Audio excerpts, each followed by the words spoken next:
deal with airplane peanuts? We haven't even talked about your special. Yeah, dude. I'd love to talk about it. Yeah, it was great. Thank you, man. I like the intro. I like how spooky it was. Thanks, man. The aesthetic we were going for in the special, because it's a very, I keep calling it a hopeless comedy special. It's all funny and it's all very casual, but it's very negative. There's just zero hope in the whole thing. This is the hardest I've ever worked ever on anything in my life. I'm the most proud of it of anything I've ever done. I hope people enjoy it. Yeah, it's good. But it's the hardest It's I a ever really worked. good special. Thank you, dude. It means a lot to me to hear you say that because, and Matt, feel free to jump in with the compliment. I Never Promised You a Rose Garden by Joe DeRosa has already become one of the most notable YouTube specials of the year in a heavily saturated market where fast content is king and dozens of projects come and go every week. Ever since the big comedy boom happened online, it's been getting harder and harder for stand-up specials to remain relevant while competing with the rest of the internet for eyes. With few projects fully getting noticed to begin with, and even fewer that are still being discussed more than a few days after their release. That's the name of his special. Yeah. Beautiful Dogs. There we go, Ari Shafir. Dude, no more hiding. Well, here's what's amazing about the Gringo Popping. But after nearly half a decade of work, the success of Joe DeRosa's new hour is proof that comedy specials still can be special after all, as long as you put in the time. We're here with the great Joe DeRosa after his new special, I Never Promised You a Rose Garden. First of all, congratulations on the new project. I want to start there. How long have you been working on this special in total? Wow, a while. I mean, I had a version of it pre-COVID. It's very, very different, obviously. But, you know, I did have a version of it pre-COVID. And I was going to shoot it then, and then the shoot didn't happen because of COVID. But that was a great thing because I remember talking to Ari Shafir, and he was like, it's not ready. There's no way it's ready already. You didn't work on it long enough. And I was like, no, it's ready, man. I don't have to work on it for 3 years. And he goes, oh yeah, because you're the one. You're the one that doesn't have to do that. And I was like, all right. And I saw his show Jew, and I was like, oh, this is like what it's supposed to be. This is truly something special. I was like, maybe I do need to work on this more. And then coincidentally, the taping got canceled because of COVID. And I was like, okay, that was a blessing in disguise. That's how this is supposed to go. Once this thing eases up, I'm going to go on the road and I'm going to work on this show. And I'm going to treat it like a show. And then that was, I think, 3 years ago. This is the hardest I ever worked on anything in my life. We shot this in September of 2024. It was supposed to come out originally in December of that year. And then it was like we weren't going to be able to get it out till March, and then March became June. There were periods in that, like including right before we shot it, where I started to be like, I don't know, man, is it going to be too dated by the time we get it out? I was very worried about that. You know, the election was happening. I was like, what if things shift and none of this makes sense anymore? And I was so concerned because it was so socially focused, but still relevant, or evergreen is the better word. I tried to make it evergreen. I tried to choose wording that wouldn't expire, hopefully. I was toiling with it until the last minute, like literally. You know, it's kind of like a window display. You have the idea and then you design it, and then Christmas is coming and you get the pieces in place and whatever. But the window at Macy's is going to open tomorrow, but you're still in there at 4:30 a.m. Right. Testing the little lights, and this train should be more here. You're kind of doing all that stuff till the last minute. But the ending was for me I had Caitlin Reese on the road with me for most of this run, and she would be in the green room with me every show before I went out, and I'd be like rewriting the ending. And once I got the ending to work in a comedy club, that was a big moment. Because I did this show mostly in music venues and stuff, because I felt like it had more of a feel for that type of venue. But I still did some comedy clubs. And once I got the entire show working in a comedy club where checks were still dropping and there were people that weren't fans in the audience and stuff, then I was like, okay. And again, that was from Ari. Ari's the only comic, I think, at the end of the special, and he was so instrumental in all of this, like including the release. Like, he helped me so much with how to strategize the release and podcasts and promotion and all that stuff. He told me when he was working on Jew, the material was so, focused, and it was so much about growing up Jewish and Jewish culture and all that stuff. And he said he would purposefully go to clubs where he knew in areas where there weren't a lot of Jewish people and do it to see if it could work. It's no secret that Ari Shaffir has become one of the most polarizing figures in all of comedy, but there is absolutely no debating his talent when it comes to creating stand-up specials. Whether it's his own project like Jew, or executive producing specials for other comics like Dog Belly and Dark Queen, after spending so many years in the business in both corporate and independent settings and being a part of multiple major scenes, if he ever comes back from retirement, it seems like Ari is on his way to playing some sort of Yoda, Rick Rubin type role in comedy, where stand-up comedians from all over can come seek his honest advice and wisdom while creating different projects. He's been around, first of all, that's always important. And Ari also he's truly in and of himself. He's very unapologetically himself. So you know that whatever he's telling you is honest. You can agree or disagree with it, but there is absolutely no chance when he's giving you advice, he's got motivations of his own in it. He's not showbizzing you or whatever. So those are big parts of it. But at this point, he's produced a lot of other people's specials and he's helped a lot of other people. And he is a true comedian. He's a true comic fraternally. He's very fraternally minded when it comes to stand-up. So again, like whether you want to subscribe to his approach or agree with everything he's saying or whatever is besides the point. He's a guy that does it through and through. So you know that this advice is as pure as it can be. And he's one of my best friends too, so that helps. It helps when a guy that you love is also able to give you what you know is unfiltered advice. That's a hard thing to get sometimes from people that you love. Ari will tell you. It's sometimes to his own fault, exactly what he thinks.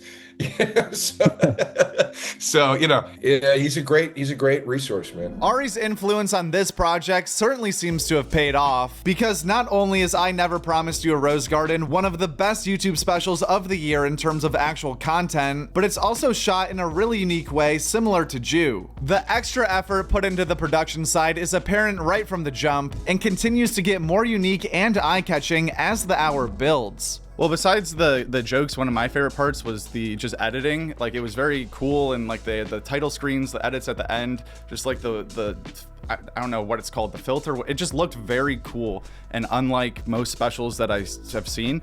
Is that like Thanks a lot. Oh yeah, is that something, because I know that you have your background in film and wanting to produce movies and stuff like that too. Is that something that was important to you, that your special looks really good? Well, yeah, I didn't want it to look like shit. Well, yeah. Yeah, I like when things look a little more cinematic. That's just my preference. Some people are the opposite. Some comics really like a simple, stripped down capturing. It's like, yeah, man, it looks like I'm at a club and I'm at a club, and because that's what comedy is. Whatever. And I totally get that. I like the same simplicity of, it doesn't have to be some big extravagant thing, but I do like it to have a certain, cinematic texture. So I like when I watch things and I feel like they're over there. It's just my preference. I like when I put something on and I'm like, this is over there somewhere. I don't feel like it's in the room with me right now. You said this is the hardest you've ever worked on something in your life. Is there any worry about putting something like that on YouTube where there's, some censorship that can happen, like Joe List's special a few years back, where it's just kind of arbitrary and you're like, wow, I put years and years and years into this thing, and then some AI algorithm just turned off the views in a second? Well, we protected it with, we've got it on Disruptor Comedy for sale. It went up there first, disruptorcomedy.com. It's up there for sale right now, and it is, what is the price? It's $6.95 if you want to own it. But, that's where it was for pre-sale for a month before it went to YouTube. So, no matter what happens on YouTube, it's got a home. I work with a company called Matter with all my YouTube stuff and everything, and they're amazing guys. These guys, Barrett and James. And my managers, Emilio and Claire and Nick, are all incredible people. We all worked very, very carefully on, if we can't do this on Netflix or wherever else, like, okay, we're going to do an independent release. How do we truly do an independent release where we're not just hitting, a button and now it's on YouTube? YouTube will be a part of it, So we tried really hard to protect the product itself. We did some screenings in some theaters, gave it a home on Disruptor where it, can always live for a fee, but it's there. And then it's also on YouTube, and it's doing very well on YouTube. Big shout outs to everybody that in the comedy community that plugged this thing on all the podcasts that had me on, and all the fans that are watching. It's been a really incredible opening 2 weeks. But I was very aware of, I'm not just going to put all my chips on this one number. Like, we have to be careful, and everybody else was aware of it too. So, but it's tough. What are you going to do? I don't like any of it happening, but these are platforms that I don't own. Yeah, you know, they make their own rules and whatever it is. So, you know, I'm happy to utilize them, and hopefully the experience goes well. You know, it is what it is. Guest spots from last week. The Joe Rogan Experience sat down with Chad Wright, Mike Maxwell, and Caroline Fraser. Duncan Trussell and Ian Fidance were on Kill Tony. The Legion of Skanks welcomed Mike Feeney and Karen Fian. Matt and Shane's was Dogs Only. Two Bears, One Cave was Stavi and Chris. Craig Conant stopped by Tiger Belly. Flagrant brought on Cam Patterson. Jessica Kierson was on We Might Be Drunk. Garth Reynolds was on Right Now. Are You Garbage welcomed Dusty Slay. Duncan Trussell came all over your mom's house. Tim Barley and Josh Francis took a trip to Stuff Island. Bubba Watson hit the links on No Bad Lies. Mark Maron sat on the couch with Soder, and also went on Bad Friends, The Honeydew, and did stuff with Howie Mandel. Mike Mitchell visited Stavi's world. Gerard Carmichael took his shoes off with Rick Glassman. Steph Tolev made it weird. And Brendan Sagalow and Luke Moniz experienced being Ian without Jordan. That's a full moon. What are you kidding? What are you kidding? It's a full moon. What are you crazy? Mark, I can't do the podcast. What are you kidding? I told Mark. I told Mark I'm a werewolf. He said that's fine. Hey, hey, I'm a vampire. Hey, wolf and a Hey, vampire. you're gonna have to let me in. What the hell is that? Now, what the hell? We're only allowed to come into a house if we're invited. And that's not fair. What the hell is that? And what the hell is that? That's not fair.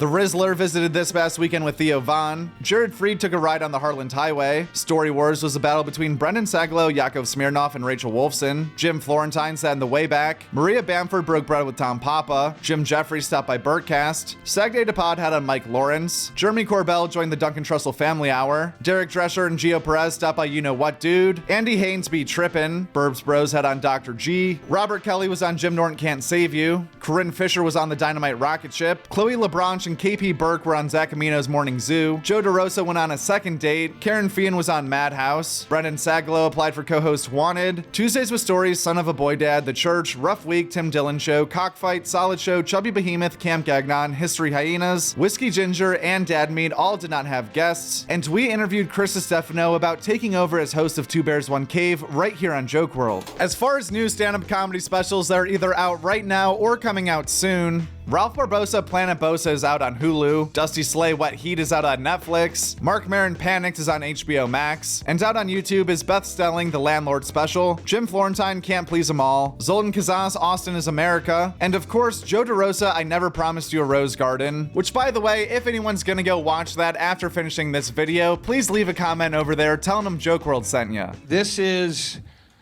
an entirely negative show.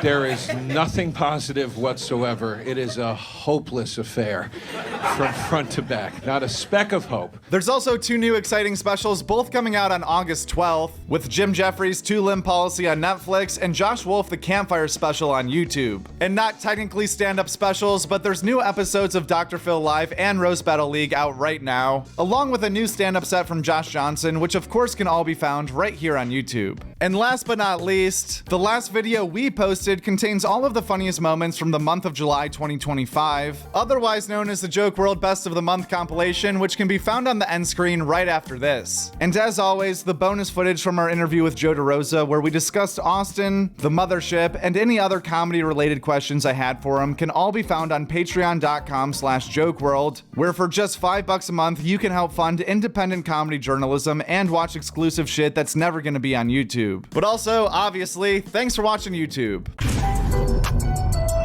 At Joke World. That's it, at Joke World. And the world is WRLD. That's a great YouTube channel, Joke World. Check it out.